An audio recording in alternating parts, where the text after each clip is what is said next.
नमस्ते। हमारे साप्ताहिक कार्यक्रम प्रोफेसर अमित दुबे साहब के साथ बातचीत में आपका स्वागत है।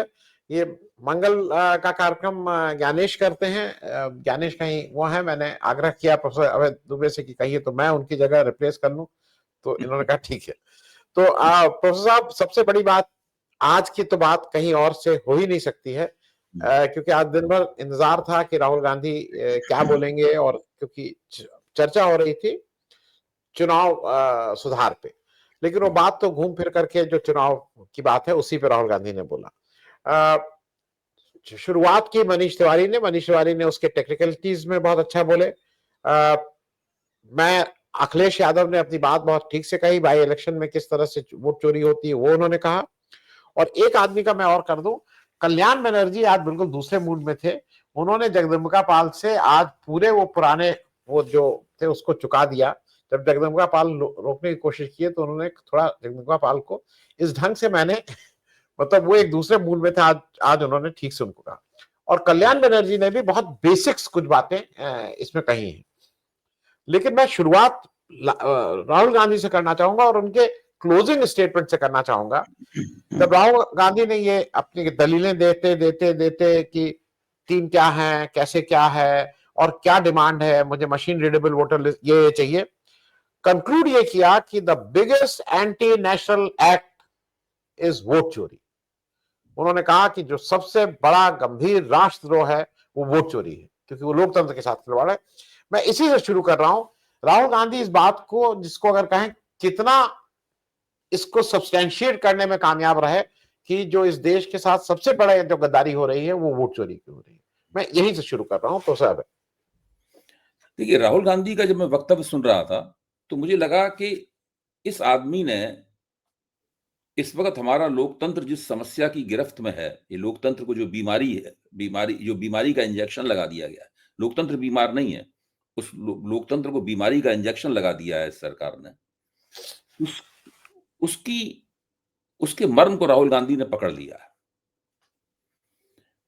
मैं ये नहीं कह रहा हूं कि राहुल गांधी वो बात कह रहे हैं जो मैं बहुत दिनों से कह रहा हूं, लेकिन ये बात सही है कि मैं न जाने कब से कह रहा हूं, लिख रहा हूं कि इस सरकार ने तरह तरह के लोकतंत्र के जो इंस्टीट्यूशंस हैं, संस्थाएं हैं, उन पर कब्जा कर लिया, उनको कैप्चर कर लिया है और उनको वो अघोषित रूप से अपने राजनीतिक हितों की पूर्ति के लिए, अपने क्षुद्र राजनीतिक स्वार्थों की पूर्ति के लिए इस्तेमाल कर रही है। राहुल गांधी ने एक एक करके कहा है। राहुल गांधी ने कहा कि किस तरीके से आपने जो जासूसी जो खुफिया संस्थाएं हैं उनको आपने कैप्चर किया। वो बताते चले गए आपने किस किस तरह संस्थाओं को कैप्चर किया, और अंत में उन्होंने कहा कि आपने चुनाव आयोग को कैप्चर कर लिया। और चुनाव आयोग को कैप्चर करने के बाद में अब चुनाव इस तरह से आप पूरे चुनाव का संचालन करते हो जिससे भारतीय जनता पार्टी चुनाव जीत जाए। और राहुल गांधी बार बार कह रहे हैं कि हमने भाई ये सबूत आपको दिए, और चुनाव आयोग किसी चीज के बारे में कोई जवाब ही नहीं देता है। जो हमने बताया कि ब्राजीलियन मॉडल का इतने बार उसमें तस्वीर कैसे आई, एक व्यक्ति 250-300 बार उसका नाम क्यों है वहां पर, क्यों उत्तर प्रदेश के वोटर जो हैं वो हरियाणा में वोट डालते हुए देखे जाते हैं, पाए जाते हैं, कोई किसी बात का कोई जवाब नहीं देते। और चुनाव आयोग को पूरी तरीके से कैप्चर कर लिया है, और ये करके पूरा लोकतंत्र जो है, पूरे लोकतांत्रिक प्रणाली जो है वो भारतीय जनता पार्टी के शिकंजे में है। ये उन्होंने संसद के अंदर पहली बार कहा है। हमारे जैसे लोग बाहर कहते रहे हैं, राहुल गांधी भी पहले इस बात को कहते रहे हैं बाहर, लेकिन ये बात सदन के पटल पर पहली बार कही गई है और बड़े ठोस रूप से कही गई है, बिना किसी रेटरिक के, यानी बिना किसी लफाजी के, बिना किसी अलंकारिक भाषा का इस्तेमाल करते हुए ठोस तथ्यात्मक रूप से छोटे छोटे वाक्यों में, अंग्रेजी में ही सही, राहुल गांधी ने इस बात को सदन में कहा है। उसके बाद राहुल गांधी ने कहा है कि बात हो रही है चुनाव सुधार की। चुनाव सुधार ये सरकार करना नहीं चाहती है।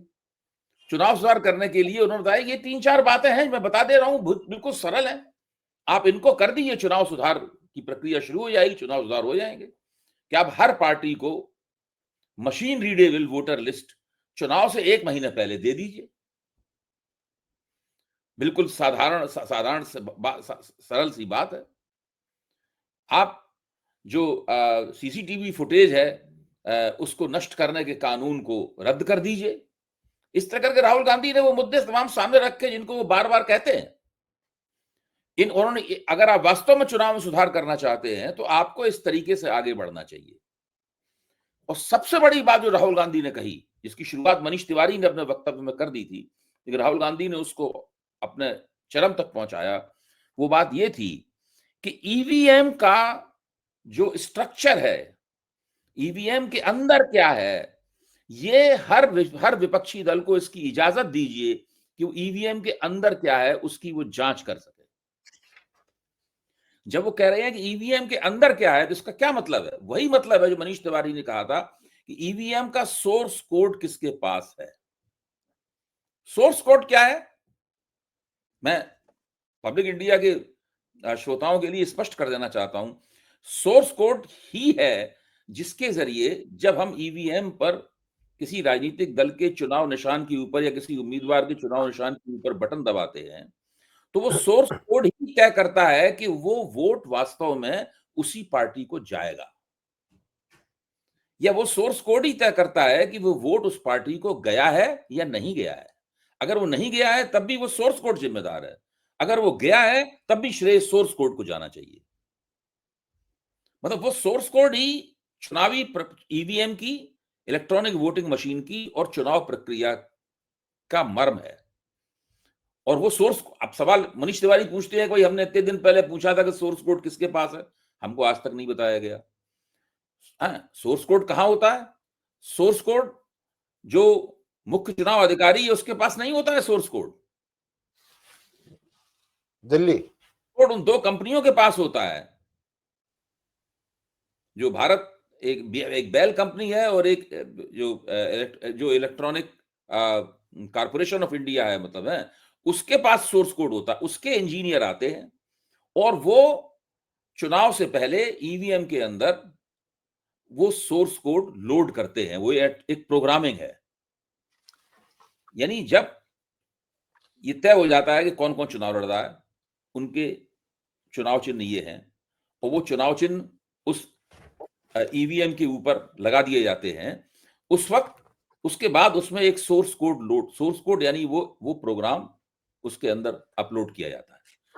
उसके हिसाब से तय होता है कि वोट किसको पड़ रहा है, किसको नहीं पड़ रहा है। जो हम वीवीपैट में देखते हैं वो तो दरअसल हमने जिस बटन को दबाया है उस बटन की पर्ची उसमें दिखाई पड़ जाती है, उसके बाद वो गिर जाती है नीचे। वो पर्ची भी इस बात की गारंटी नहीं करती है कि बटन दबाने से वोट वहीं गया होगा जहां पर बटन जाने के लिए बटन दबाया गया था।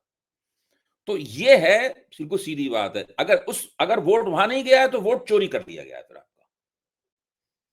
अगर उस सोर्स कोड के जरिए वोट वहां नहीं गया है तो आपका वोट चोरी कर लिया गया है। अगर वोट चोरी कर लिया गया है तो ये एक राष्ट्रद्रोही काम है।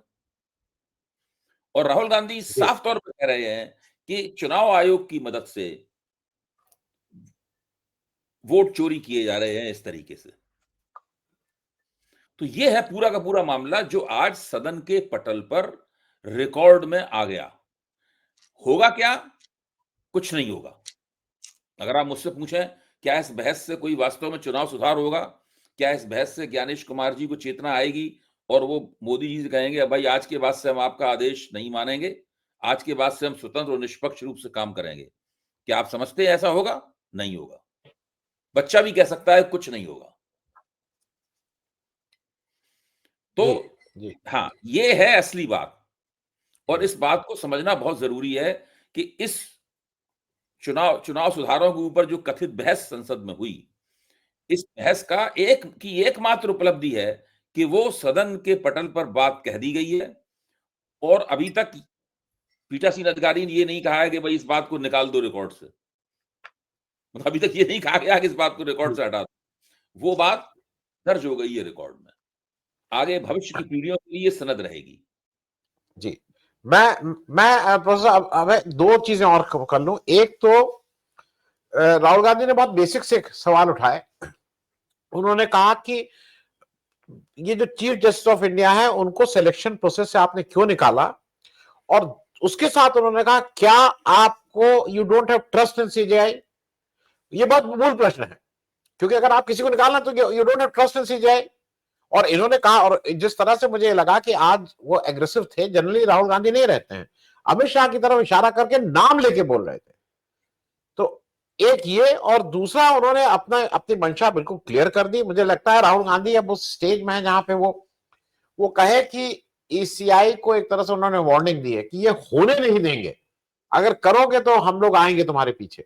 मैं इस पे एक बहुत छोटी टिप्पणी कि देखिए आप ठीक कह रहे हैं, मुझे ध्यान भी आ गया बात। उन्होंने कहा कि ये पहली बार है भारत के इतिहास में कि किसी सरकार ने एक ऐसा कानून बनाया है जिसके तहत मुख्य चुनाव आयुक्त को उसके किसी भी काम के लिए दंडित नहीं किया जा सकता। ये तोहफा, ये गिफ्ट सरकार ने मुख्य चुनाव आयुक्त को क्यों दिया? और इसके लिए उन्होंने अमित शाह कहा कि जब अमित शाह साहब सीलिंग देख रहे हैं जब मेरी बात सुनते हुए, और मैं कहूंगा जब वो अपनी मेरी उस बात का जवाब दें, उन्होंने गिफ्ट क्यों दिया? पहली बात। दूसरी बात, उन्होंने ये कहा कि जब मुख्य चुनाव आयुक्त का चुनाव होता है, उस चुनाव से आपने भारत के सर्वोच्च न्यायालय के मुख्य न्यायाधीश को बाहर क्यों रखा? क्या आपको उसके ऊपर यकीन नहीं है? अब वह विपक्ष के नेता के तौर पर मैं अकेला बैठा होता हूं और मेरे सामने प्रधानमंत्री और गृह मंत्री बैठे होते हैं, और मुझे अपनी बात पर मनवाने का कोई वहां पे अधिकार नहीं होता, क्योंकि मैं उसमें अल्पमत में होता हूं। मेरे होना ना होना कोई उसका मतलब नहीं हुआ उस कमरे में। अगर मुख्य न्यायाधीश भी वहां पे होते, तब कम से कम एक पूरा संतुलन वहां पे बन सकता था। तो राहुल गांधी ने जो बातें कही वो बड़ी आईने की तरह साफ थी। जो व्यक्ति पूर्वाग्रह पूर्वक भारतीय जनता पार्टी के साथ नहीं है, या हिंदुत्ववादी विचारधारा में विश्वास नहीं करता, जिसके अंदर जरा भी निष्पक्षता का एहसास इसके अंदर बचा है, तो उसे राहुल गांधी की बात पसंद आएगी। मैं प्रोफेसर अब एक दो बातें हैं, इसलिए रेखांकित कर दे रहा हूं कि लोगों के, दर्शकों के दिमाग में फिर से वो बात, तो वो भी प्रश्न इसका उत्तर ढूंढे। कल्याण बनर्जी की ने कई बातें कही, लेकिन मैं दो बातें आपसे पूछ लूं। कल्याण बनर्जी ने एक तो ये कहा कि जो इनॉमिनेशन फॉर्म जब भरता है तो उसमें कहा जाता है अपने रिलेटिव, और ये इलेक्शन कमीशन रिलेटिव, लेकिन रिलेटिव को परिभाषित कर रहे हैं माँ बाप। वो कह रहे हैं क्या मेरा भाई मेरा रिलेटिव नहीं, मेरी बीवी, मेरी बहन, मेरे चाचा, मेरे मामा, ये लोग मेरे रिलेटिव नहीं? क्यों केवल आप माँ और बाप को ही रिलेटिव की श्रेणी में डाल रहे हैं, अगर आपको ये चाहिए? एक तो मैं इस पे आपका एक छोटा सा चाहूंगा। दूसरा, उन्होंने एक चीज और बहुत इंपॉर्टेंट कही। उन्होंने कहा कि बिहार में आपको एक भी आप घुसपैठिया करके किया, बताइए ना, क्योंकि निशिकांत दुबे भी आज लगातार कह रहे थे कि आप बाहर के घुसपैठिया आके वोट दें। घुसपैठिया कितने मिले, इस पे भी बात होनी चाहिए। मैं इस पे भी जरा एक आपका देखिए, जो वो रिलेटिव वाला मामला है, अगर हिंदी में जब हिंदी वाला फॉर्म होता है तो उसमें संबंधी लिखा होता है, रिलेटिव की जगह संबंधी। अच्छा, वास्तव में जब मैं उस फॉर्म को भर रहा था यानी अपने लिए, और जब वो नीचे वाले जहां पे ये लिखा हुआ है कि 2003 की एसआईआर की मैं जो आपका विवरण है वो इसके अंदर आप भरिए, तो उसमें लिखा हुआ संबंधी का नाम भरिए उसमें। तो समझ में ही नहीं आता था किस संबंधी का नाम भरें भाई। संबंधी के वो किसको संबंधी मान रहे हैं, बिल्कुल मेरी समझ से बिल्कुल बाहर था। अच्छा, दूसरी ये बात उनकी सही है कि व्यक्ति के संबंधी तो कई हो सकते हैं। चुनाव आयोग उसको केवल माँ बाप में और पत्नी में कैसे उसको सीमित कर सकता है? वो उसको किस तरह सीमित कर सकता है? इसके पीछे क्या डिजाइन है और क्या है, ये समझ पाना भी बहुत मुश्किल है। देखिए, मैं ये मानता हूं, अब ये मानने लगा हूं कि भारतीय जनता पार्टी के इस बंदोबस्त के तहत जो भी काम होता है, उसके पीछे एक अल्टीरियर मोटिव, उसके पीछे एक दूषित इरादा होता है। वो इरादा अल्पकालीन हो सकता है और वो इरादा दूरगामी होता है। अल्पकालीन इरादे को तो हमारे जैसे कम बुद्धि के लोग समझ जाते हैं, लेकिन इनका जो दूरगामी इरादा होता है उसको मैं देर में समझ पाता हूं, मैं कबूल करता हूं आपके सामने। वो तुरंत मेरी समझ में नहीं आता, वो बाद में मेरी समझ में आता कि अरे इनका तो हथकंडा ये था, मतलब इनका मंसूबा तो ये था, ये समझ में नहीं आता हमारी। अब जैसे एक मैं आपको उदाहरण देता हूं कि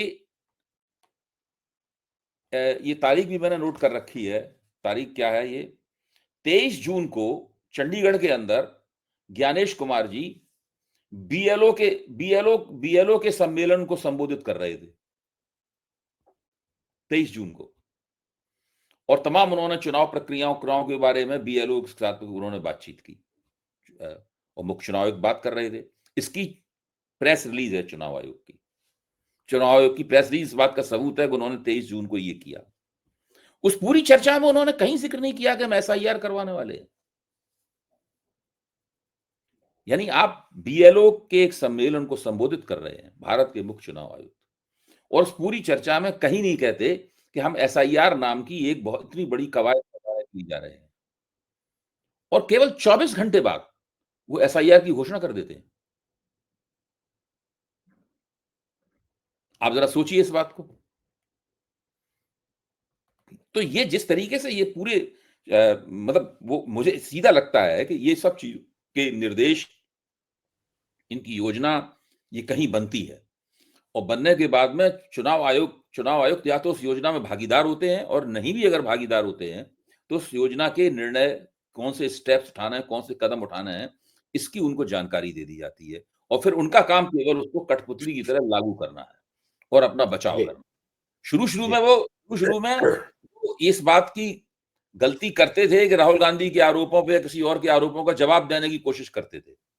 उन्होंने 1 या 2 प्रेस कॉन्फ्रेंसेस भी की जवाब देने पर, उनकी समझ में आया प्रेस कॉन्फ्रेंस करके मैं फंस जाता हूं, तो उन्होंने प्रेस कॉन्फ्रेंस भी करना बंद कर दिया और किसी भी चीज का जवाब देना ही बंद कर दिया।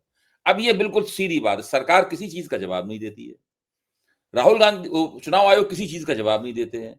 एक तरफा आप कितना भी आरोप लगाते रहिए, कितना भी विश्लेषण करते रहिए, कितना भी अपनी तरफ से भंडाफोड़ करते रहिए, कितने भी दस्तावेज दिखाते रहिए, कुछ भी करते रहिए, दूसरी तरफ से कोई जवाब ही नहीं आता है। वो अपना काम लगातार जारी किए हुए हैं, वो एसआईआर लगातार करवा रहे हैं। तो जी ये एक नया कंडा उन्होंने इस्तेमाल किया। जी। मैं प्रोफेसर साहब एक चीज और कहूंगा, क्योंकि ये कल से इस बात, ये कल की बात है, लेकिन आज कल्याण बनर्जी ने उसको बहुत ही, मतलब इसको कहते हैं ना, अंडरलाइन करके हाईलाइट कर दिया। मोदी जी की जो एक अपनी बीमारी है कि वो हर एक को के गले पड़ने लगते हैं। हमारे घर में हेनसांग आए थे, ये मोदी जी जिस तरह से कल बंकिम दा कर रहे थे, मुझे ये था कि ये पार्लियामेंट का सेशन खत्म होने से पहले मोदी जी ये जरूर बताते कि उनके बाबा या दादा जब बंगाल गए थे तो उन्होंने रविन्द्रनाथ टैगोर को गीतांजलि कैसे लिखी जाएगी, या उसकी कोई उनके उनसे वो मोटिवेट होके उन्होंने गीतांजलि, इस तरह की बातें मोदी जी करते रहते हैं। हेनसांग आया था, चेतक माँ जो थी गुजराती थी, वो बंकिम दा जब कर रहे थे, आज उसको कल्याण बनर्जी ने फिर याद दिलाया बंगाल की जनता को। उन्होंने कहा कि ये जो मोदी जी हैं ये बंगाली हेटर है, ये जब आते हैं तो बंगाल के लोगों के प्रति इनकी बहुत दुर्भावना है। वो अंग्रेजी में बोल रहे थे, और उन्होंने कहा ये हमारे जब बंकिम चटर्जी हुए थे तो मोदी जी के दादा भी पैदा नहीं हुए थे। He said his grandfather was not born। और ये उनको बंकिम दा कर रहे थे, उनके साथ बेइज्जती कर रहे थे। क्या कभी सरदार पटेल को ये सरदार वल्लभ भाई पटेल दा कहे हैं?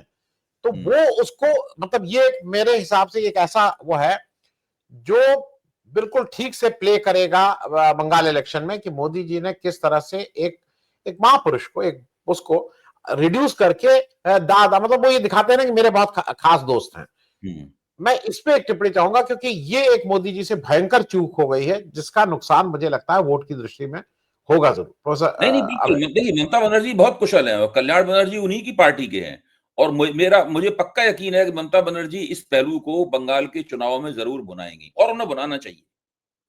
भाई, अगर भारतीय जनता पार्टी बंगाल की प्रमुख पार्टी, सत्ताधारी पार्टी बनना चाहती है, तो उसका कम से कम बंगाली संस्कृति, उसके सब सर्वोच्च नेताओं को बंगाल की संस्कृति का कुछ कोई जानकारी तो होनी चाहिए, कोई बुनियादी बातें तो पता लगनी चाहिए कि किसको आप दा कहेंगे, किसको आप बाबू कहेंगे, किसको आप आदरणीय कहेंगे, क्या कहेंगे, ये तो आपको पता होना चाहिए। भाई, बंगाल सांस्कृतिक दृष्टि से बड़ा ही सुपरिभाषित किस्म का क्षेत्र है, और हम सब लोग जानते हैं कि वहां पे क्या है, कौन उसके अभिजन है, कौन क्या है, कौन, ये सब पूरा का है उसके अंदर। तो पिछली बार जब ये बंगाल गए थे चुनाव प्रचार के दौरान, जब उन्होंने रविन्द्रनाथ ठाकुर की नकल में उन्होंने एक दाढ़ी सफेद रख ली थी इन्होंने, उस वक्त ये मंच पे खड़े होकर दे दे ओ दीदी कहते थे। इसका भी बहुत बुरा असर हुआ था, और जब मैं उस टीवी चैनल में उस बात को कहता हूं तो बीजेपी वाले मानते नहीं है कि अशिष्टता थी। बीजेपी वाले मानते हैं इसमें अशिष्टता क्या थी, अगर उन्होंने दीदी ओ दीदी कह दिया तो इसमें अशिष्टता क्या थी। बीजेपी वाले हमेशा इस बात का जवाब देते हैं, उन्होंने गाली तो ना दी कोई ममता बनर्जी को, लेकिन बंगाल की जनता ने उसको ममता बनर्जी को ओछे तरीके से संबोधित करने के रूप में लिया। और जब ममता बनर्जी ने खेला होवे का नारा दिया तो उसमें बीजेपी का भी और नरेंद्र मोदी का भी बंगाल में खेल हो गया। जी, देखिए जी, 2019 के लोकसभा चुनाव में भारतीय जनता पार्टी ने अच्छा प्रदर्शन किया था और उससे भाजपा को ये मुगालता हो गया था कि अब वो रॉकेट की तरह बंगाल की राजनीति में ऊपर जाएंगे, ऐसे कुछ हालात भी लगते हुए दिख रहे थे। लेकिन ममता बनर्जी ने अपने आप को संभाला। उन्होंने पहले विधानसभा चुनाव में भाजपा को पराजित किया, उसके बाद फिर लोकसभा चुनाव में भाजपा को पराजित किया और आज स्थिति यह है कि भारतीय जनता पार्टी टटोल रही है कि किस तरीके से बंगाल के चुनाव में वो कोई एक फार्मूला उसे मिल जाए, मतलब कोई नुक्ता उसे मिल जाए जिसके जरिए वो बंगाल के चुनाव में एंट्री मार सके, एक जोरदार जबरदस्त एंट्री मार सके। हालांकि इनके एजेंट बंगाल में गए हुए हैं, वो सब बड़े बड़े जी, सम्मेलन कर रहे हैं, जगह जगह गीता पाठ हो रहा है, सब चल रहा है वहां पर। जी, साधु जी। चिदम्बरा मैं मौजूद हैं, धीरेन्द्र शास्त्री वहां बंगाल में मौजूद हैं। ये सारा नाटक बंगाल के भगवाकरण की पूरी कोशिश चुनाव से पहले वहां हो रही है। जी, नहीं, मैं प्रोफेसर साहब, मैं बंगाल रहा हूं। मैं एक चीज बता दूं, बंगाल को अपनी अस्मिता के ऊपर बहुत ज्यादा, वो बहुत सेंसिटिव लोग हैं। उनको वो हो सकता है कि वो मीन मेक निकालें किसी डांस में, किसी उसमें कॉम्पोजिशन में, लेकिन अगर टैगोर को कोई बोलता है, काजी नजरुल इस्लाम को कोई बोलता है, सुभाष बाबू को कोई बोलता है, चित्तरंजन दास, वो इसके बारे में बहुत ही पॉजिटिव, बहुत ही सेंसिटिव, और उनको it is a pride for them. तो ये तो मुझे लगता है कि ये अब एक ऐसा तीर हो गया जो इनसे इनसे गड़बड़ा गया। लेकिन मैं एक चीज और जरा आपसे पूछ लूं, क्योंकि कल कल की बात थी, लग रहा है बहुत पुरानी हो गई। प्रियंका गांधी ने जिस तरह से एक भाषण दिया, मैं तीन चार नाम ले ले रहा हूं कांग्रेस के हिसाब से। प्रियंका गांधी हिंदी में बोली, प्रभावशाली बोली, बिना एग्रेशन के बोली, हंसते हुए बोली, और उनके हंसते एक नए स्टाइल में बोली। राहुल गांधी अंग्रेजी में बोले, जो मुझे लगता है कि उनको अंग्रेजी में ही बोलना चाहिए, क्योंकि एक तो वो साउथ के लोगों को भी उसमें समेटते हैं, प्रियंका गांधी हिंदी भाषियों को समेट रही हैं, और ये अच्छा कॉम्बिनेशन है कि वो हिंदी बेल्ट से जीत के आते हैं तो वो अंग्रेजी बोल रहे हैं, वो अंग्रेजी से वहां से जीत के आते हैं तो हिंदी बोल रही है। और दो लोगों ने जो कंटेंट वाइज, गौरव गोगोई ने कल और मनीष तिवारी ने आज, कंटेंट वाइज इन लोगों के पास बहुत था। तो क्या कांग्रेस भी धीरे धीरे धीरे धीरे इसको अपने वो बेरिंग्स को पा रही है कि कैसे मुझे किसको क्या करना है, किसको क्या करना है, किसका क्या रोल है, खास करके देखिए पार्लियामेंट के अंदर? 2024 में जो लोकसभा शुरू हुई है उसमें कांग्रेस के वक्ताओं की भूमिका लगातार पहले मुखर और बेहतर होती चली जा रही है। पहला अधिवेशन जो हुआ था चुनाव नतीजे आने के बाद में, उसमें भी बहुत अच्छा किया था इन लोगों ने। टीएमसी के लोगों ने बहुत अच्छा किया था उसमें। उसमें कई पार्टियों के लोगों ने अच्छा किया था और कांग्रेस के लोगों ने बहुत अच्छा किया था। खुद राहुल गांधी ने उसके अंदर बहुत अच्छा किया था। मोइत्रा उन्होंने भी बहुत अच्छा किया था। तो मैं कहना ये चाहता हूं कि विपक्ष की भूमिका तो सदन के पटल पर बहुत अच्छी है, इसमें कोई शक नहीं।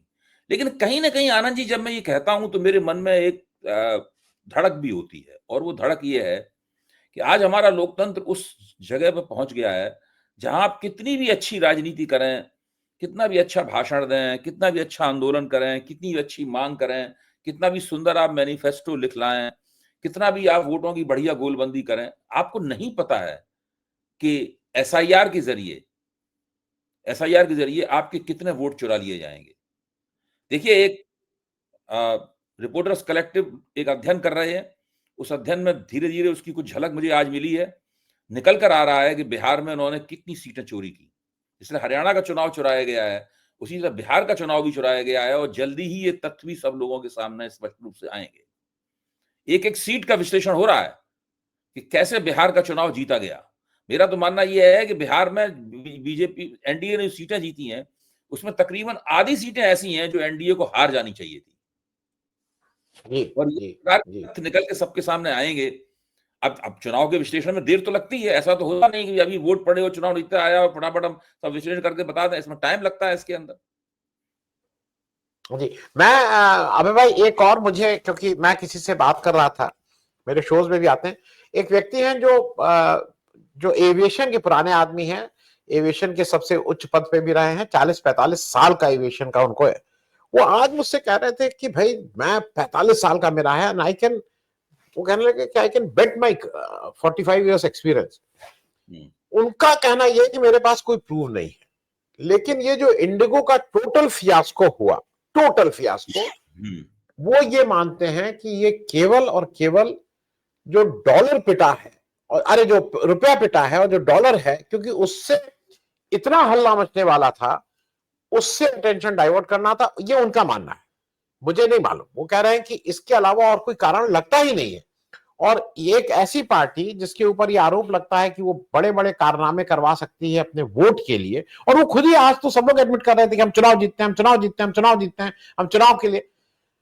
तो इसको रूल आउट, क्या आप इसको रूल आउट करते हैं कि ये सारा कुछ जो इंडिगो का हुआ वो केवल फियास्को इसलिए हुआ कि इसमें किसी के जान माल भी नहीं जाएगा, लोगों का पैसे का नुकसान होगा, लेकिन मुख्य मुद्दों से ध्यान हट जाएगा। और ये सही बात है कि 4-5 दिन इस देश ने केवल इंडिगो में ही उलझे रहे, बाकी कोई बात नहीं की। मैं इस पे एक छोटी टिप्पणी चाहूंगा, आपको क्या लगता है क्रेडिबल हो सकती है बात? तो ये क्लासिकल नीति आप जो बता रही, क्लासिकल हथकंडा है कि अगर आपको किसी चीज की तरफ से ध्यान हटाना हो, है, तो कोई इस तरह की घटना आयोजित कीजिए कि लोग गुमराह हो जाएं, एक डायवर्जन जो है ना, मतलब वो पैदा हो जाए। एक उपन्यास आया था बहुत वो उस जमाने के बारे में था जब अमेरिका में शराबबंदी हुआ करती थी। तो उसमें उस उपन्यास में लिखा गया था कि वो अ, एक एक किसी खास घटना के ऊपर वहां के प्रशासक चाहते थे कि लोगों का ध्यान ना जाए, तो उन्होंने अचानक बिना नोटिस दिए ट्रैफिक के नियम बदल दिए। और ट्रैफिक के नियम बदलने पर शहर में कोहराम मच गया, ट्रैफिक जाम हो गया जगह-जगह, लोग बुरी तरीके से फँस गए। और सारी चर्चा इसी बात पे केंद्रित हो गई कि सरकार ने ट्रैफिक के नियम पहले से बताया क्यों नहीं और बदल दिए, और उस चक्कर में पूरी तरीके से लोगों को उस महत्वपूर्ण मुद्दे से जिसे कहते नहीं है, उसको गुमराह कर दिया गया। उस महत्वपूर्ण मुद्दे से लोगों का दिमाग हट गया।